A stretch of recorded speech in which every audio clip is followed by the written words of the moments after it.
Doctor Shyama Prasad Mukherjee की पुण्यतिथि आज जनसंघ के संस्थापक और इसके पहले अध्यक्ष श्यामा प्रसाद मुखर्जी की पुण्यतिथि है। आज ही के दिन 23 जून 1953 को जम्मू कश्मीर में उनकी रहस्यमय परिस्थितियों में मौत हुई थी। भाजपा इस दिन को बलिदान दिवस के रूप में मनाती है, पूरे देश में कार्यक्रम आयोजित करती है। मध्य प्रदेश में भी उन्हें याद किया गया। राजधानी भोपाल में मुख्यमंत्री शिवराज सिंह चौहान, बीजेपी के प्रदेश अध्यक्ष वी.डी. शर्मा, राष्ट्रीय संगठन सह महामंत्री शिव प्रकाश सहित नेताओं ने उनकी प्रतिमा पर माल्यार्पण कर उनके बलिदान को याद किया। इसी पर है हमारी ये खास रिपोर्ट।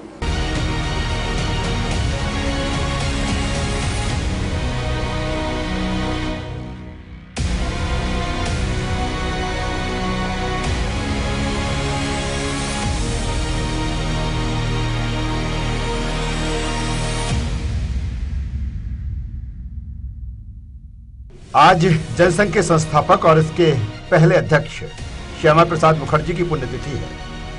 आज ही के दिन 23 जून 1953 को जम्मू कश्मीर में उनकी रहस्यमय परिस्थितियों में निधन हुआ था। भाजपा इस दिन को बलिदान दिवस के रूप में मनाती है।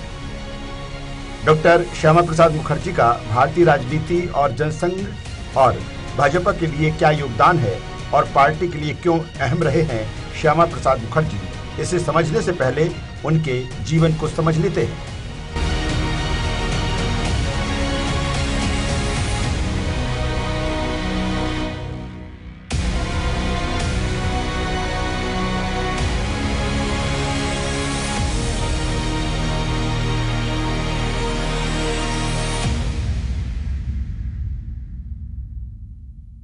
डॉक्टर श्यामा प्रसाद मुखर्जी का जन्म 6 जुलाई 1901 को कलकत्ता के एक संभ्रांत परिवार में हुआ था। उनके पिता का नाम आशुतोष मुखर्जी था, जो बंगाल में एक शिक्षाविद और बुद्धिजीवी के रूप में जाने जाते थे। कलकत्ता विश्वविद्यालय से ग्रेजुएशन करने के बाद 1926 में सीनेट के सदस्य बने।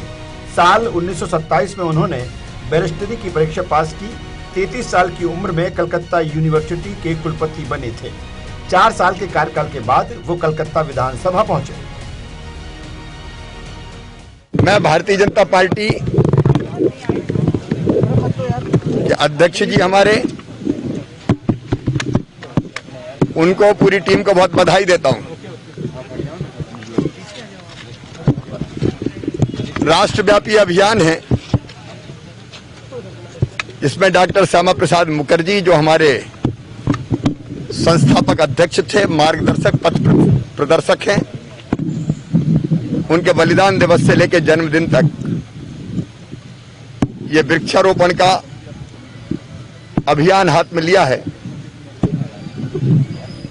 और आज हम धन्य हुए हैं अपने उन नेताओं के नाम पर वृक्षारोपण करके, जिन्होंने भारतीय जनता पार्टी को मध्य प्रदेश में अपने परिश्रम और पसीने से सींचा था, पुष्पित और पल्लवित किया। डॉक्टर श्यामा प्रसाद मुखर्जी की स्मृति हो, कुशाभाऊ ठाकरे जी की, प्यारेलाल खंडेलवाल जी की, नाना साहब की, कैलाश सारंग जी की, श्रद्धेय जोशी जी, पटवा जी, गौर साहब, सारे जो हमारे प्रमुख नेता थे, उनके नाम पर भी हमने वृक्षारोपण किया। उनकी पुण्य स्मृति में इससे बड़ा काम और कोई हो नहीं सकता। वृक्ष ही ऑक्सीजन प्लांट है। वो पर्यावरण बचाने का काम करेंगे। ये काम केवल आज के लिए नहीं है, आने वाली पीढ़ियों के भविष्य के लिए है। इसलिए मैं पार्टी का अभिनंदन करता हूं।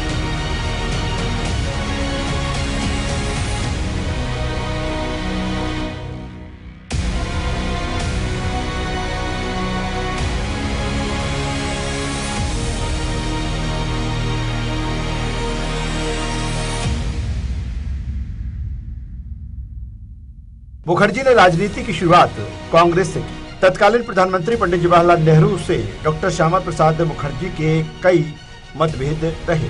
ये मतभेद तब और बढ़ गए जब नेहरू और पाकिस्तान के प्रधानमंत्री लियाकत अली के बीच समझौता हुआ। इस समझौते के बाद 6 अप्रैल 1950 को उन्होंने नेहरू पर तुष्टीकरण का आरोप लगाते हुए मंत्रिमंडल से त्यागपत्र दे दिया।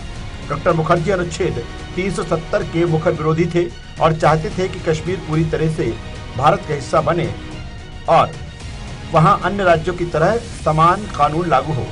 अनुच्छेद 370 के विरोध में उन्होंने आजाद भारत में आवाज उठाई थी। उनका कहना था, एक देश में दो निशान, दो विधान और दो प्रधान नहीं चलेंगे। आज भारतीय जनता पार्टी ने डॉक्टर श्यामा प्रसाद मुखर्जी की पुण्यतिथि से लेकर 6 जुलाई जन्म जयंती तक जो अभियान लिया है, उसमें वृक्षारोपण का अभियान पूरे मध्य प्रदेश के अंदर प्रत्येक बूथ पर 11 पौधे लगाने का काम भारतीय जनता पार्टी के कार्यकर्ताओं ने हाथ में लिया है। इसलिए आज भोपाल की इकाई को मैं इस बात के लिए धन्यवाद देता हूं कि आज यहां पर जो वृक्षारोपण हुआ, 21 पौधे यहां पर इस पार्क में भोपाल की इकाई ने आज यहां पर लगाए, जिसमें भारतीय जनता पार्टी के हमारे वरिष्ठ नेतृत्व, जिन्होंने भारतीय जनता पार्टी को सींचा और खड़ा किया, ऐसे लोगों की स्मृति में, साथ में ही कोरोना के अंदर भी कुछ ऐसे कार्यकर्ता जो हमारे चले गए, उनकी स्मृति में आज वृक्षारोपण का अभियान लिया है। संपूर्ण मध्य प्रदेश में लगभग 68,000 बूथों तक कार्यकर्ता 11 पौधे लगा करके आज डॉक्टर श्यामा प्रसाद मुखर्जी की पुण्यतिथि और आगामी जन्म जयंती तक इस अभियान को भारतीय जनता पार्टी ने लिया है।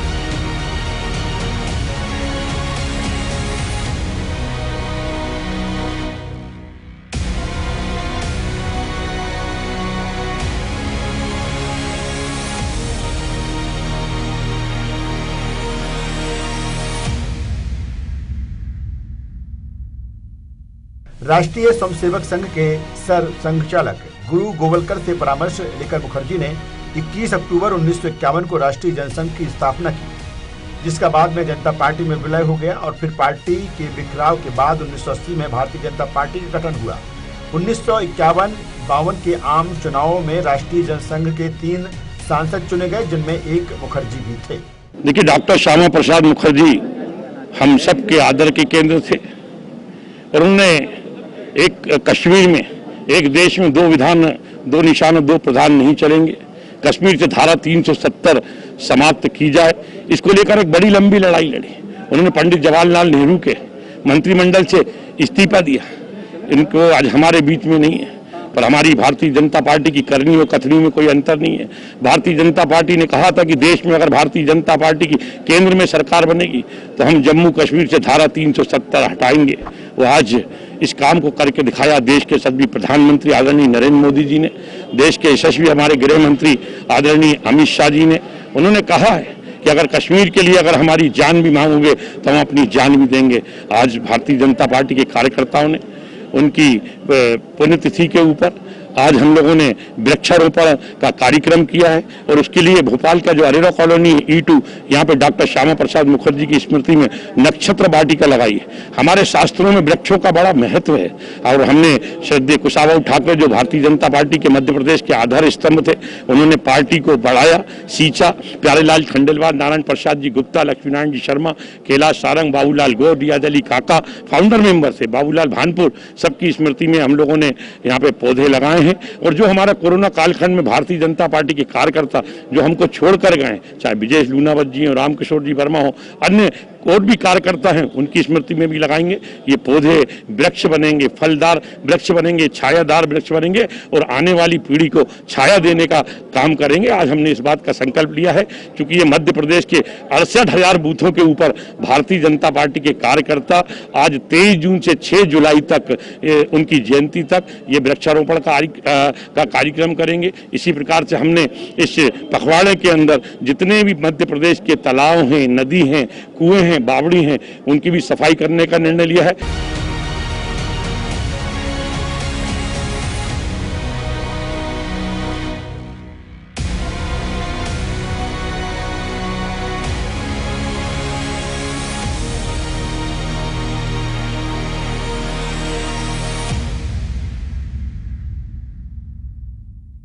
माना जाता है वो प्रखर राष्ट्रवाद के अगुआ थे। वो चाहते थे कि कश्मीर में जाने के लिए किसी को अनुमति ना लेनी पड़े। 1953 में 8 मई को वो बिना अनुमति के दिल्ली से कश्मीर के लिए निकल पड़े।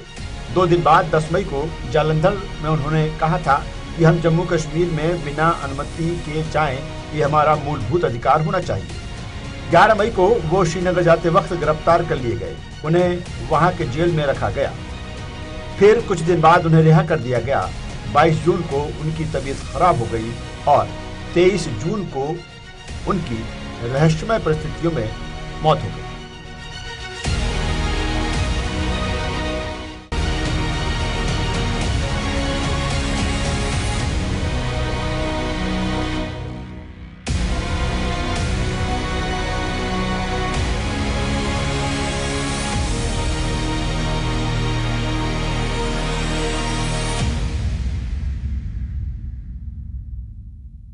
जिस धारा 370 हटाने को लेकर श्यामा प्रसाद मुखर्जी ने बलिदान दिया, मोदी कार्यकाल में यह धारा जम्मू कश्मीर से हटा दी गई, लेकिन इसको लेकर सियासत भी खूब चल रही है। हाल ही के दिनों में कांग्रेस के महासचिव दिग्विजय सिंह का वायरल चैट, जिसमें उन्होंने कांग्रेस के सत्ता में आने पर धारा 370 पर पुनर्विचार करने की बात कही। हालांकि पूरी कांग्रेस इसको लेकर कहीं खड़ी नजर नहीं आई। श्यामा प्रसाद मुखर्जी की जो परिकल्पना थी कि एक देश में 2 निशान 2 विधान और 2 प्रधान नहीं चलेंगे, जम्मू कश्मीर में अब यही स्थिति है। निश्चित रूप से श्यामा प्रसाद मुखर्जी का जो बलिदान दिवस है वो हम सबके लिए प्रेरणा है और आज हम ये फक्र के साथ कह सकते हैं कि जिन कारणों को लेकर श्यामा प्रसाद मुखर्जी का बलिदान हुआ, आज भारतीय जनता पार्टी की सरकार, नरेंद्र मोदी जी की नेतृत्व वाली सरकार ने 370 समाप्त करके भारत को कश्मीर से कन्याकुमारी तक एक भी कर दिया, भारत के संविधान की रक्षा भी कर दी और भारत की आत्मा की भी रक्षा कर दी। और डॉक्टर श्यामा प्रसाद मुखर्जी वो पहले व्यक्ति थे जो आजाद भारत में पहली अगर किसी की कुर्बानी हुई थी तो वो डॉक्टर श्यामा प्रसाद मुखर्जी की हुई थी। लेकिन वो कांग्रेस कहती है कि पुनर्विचार करेंगे। कांग्रेस तो हत्यारी है मुखर्जी की हत्या ही कांग्रेस और फारूक अब्दुल्ला ने कराई। तो ये जो अब्दुल्ला फैमिली है और फारूक ये कांग्रेस है, ये तो राष्ट्रवादियों की हत्यारी है। इनको तो राष्ट्रवादियों की केवल हत्या करते, कोई दूसरा ये क्या पुनर्विचार करेगा।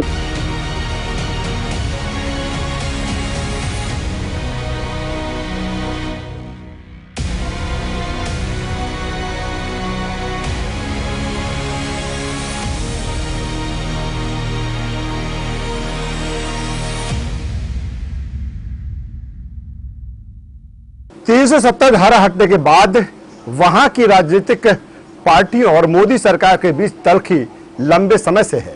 अब पीएम मोदी ने जम्मू कश्मीर के राजनीतिक दलों को लेकर सर्वदलीय बैठक बुलाई है। 24 जून को होने वाली इस बैठक पर सभी की निगाहें हैं। क्या धारा 370 हटने के बाद ये माना जाए कि अब वहां राजनीतिक माहौल तैयार किया जा रहा है, जिससे आगामी समय में वहां विधानसभा के चुनाव संपन्न कराए जा सके, क्योंकि 2018 के बाद वहां चुनाव नहीं हुए। कल होने वाली सर्वदलीय बैठक के बाद क्या वहां राजनीतिक माहौल तैयार होता है और आगामी चुनाव की दिशा में जम्मू कश्मीर आगे बढ़ता है, ये देखने वाली बात होगी। डॉक्टर श्यामा प्रसाद मुखर्जी की जो परिकल्पना रही है उसी के अनुसार अब जम्मू कश्मीर है, लेकिन हालात कैसे बेहतर होंगे ये देखने वाली बात होगी। हमारी खास पेशकश में बस इतना ही। न्यूज़ वर्ल्ड पर खबरों का सिलसिला लगातार जारी है। अब बने रहिए हमारे साथ। नमस्कार।